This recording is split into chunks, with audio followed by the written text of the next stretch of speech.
Let me start off by tipping my hat to Dr. Alan Keyes and other good people who do not trust Donald Trump. And I want to say with them, I do not trust him either.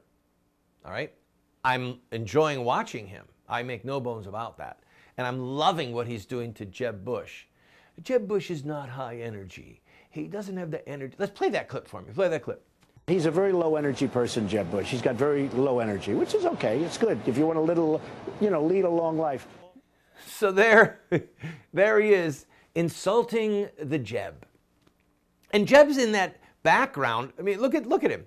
Jeb's surrounded by some honorable men who have served our country, but it doesn't look like a guy who's full of energy, and the people who are coming out for him are full of energy. Meanwhile, the Trump crowds are maniacally supportive, screaming, yelling.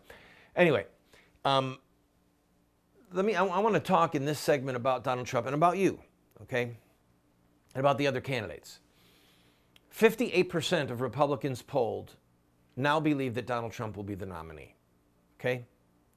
That's a huge number, people. That's a huge number. He is now he's at 24 points in Texas, and Ted Cruz is at 16, and former Governor Rick Perry is at 4%. Perry is trying frantically to raise money, just enough money to keep his staff paid. So he's still traveling and doing appearances. He's getting earned media on a local level, but he can't raise money. And he's barely able to pay his staff and his travel expenses. So if something doesn't turn quickly for him, he's going to become irrelevant. And this is so significant because a couple of months ago, Cruz was at 20-something points, and Perry was at 12 or 13 points in Texas. So those were two guys who were the front runner. Perry has made a mission out of pounding Trump, and it's cratered him. Same with Lindsey Graham. Lindsey Graham at least showed up on the polls. Now Lindsey Graham is at 0. I'm going far afield, but I need to do it. I need to do it for a second. Lindsey Graham knew he was not going to win. Lindsey Graham was a plant from day one, okay? Lindsey Graham knows he will not be the nominee, and he was never going to be the nominee. His mission was to be on a platform to attack Trump. That was his mission. He was there to be a shill for the big money people. I don't think Marco Rubio has a snowball's chance in the hot place. I've been watching him in various interviews. He's not good on his feet. He gives canned responses that are slogans and bumper stickers but don't have content. He doesn't have the passion. I don't trust him. Somebody's paying, I don't know who, but somebody's spending large sums of money, independent expenditures, using Rubio as the hero. So when someone's doing that, propping up Rubio and spending a ton of money, that means that they're trying to use Rubio as the stick to whip someone. And that's gonna happen with Rubio and Trump, although Rubio has stopped talking about Trump. All right, let's come back to Donald Trump. He is way ahead in national polls, and he is altering the debate, okay? And the reason that the rank and file are so thankful for him, okay, is because we are completely disgusted and fed up, not to hear, like we're barely able to breathe, disgusted, fed up with John Boehner, with Mitch McConnell, with the D.C. Republican establishment, with the moneyed class that bought Jeb Bush's soul a year ago, okay? These people disgust us, as they should.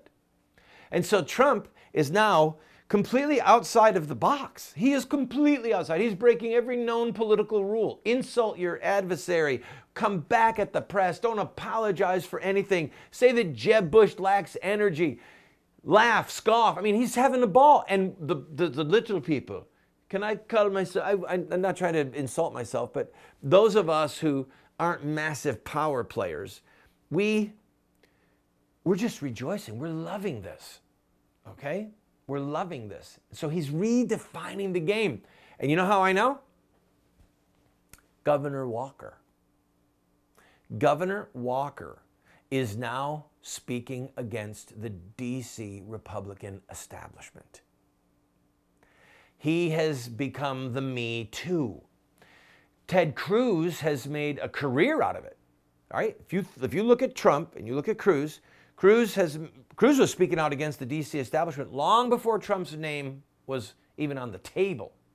And Cruz has wisely said that he is not going to criticize Trump. Cruz has shown himself to be a political genius in that respect. So Trump's not going anywhere, people.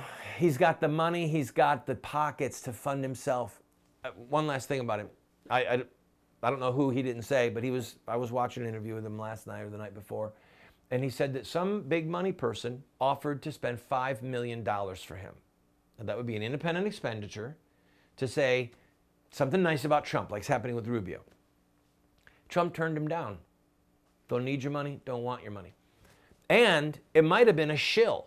It might have been a plant.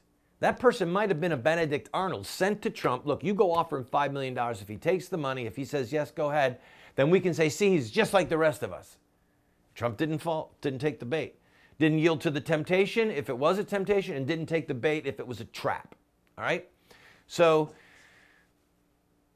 he's got 6 or 8 staff in Iowa, about the same in New Hampshire, about the same in South Carolina, and he's starting to map out a way that he could become the nominee.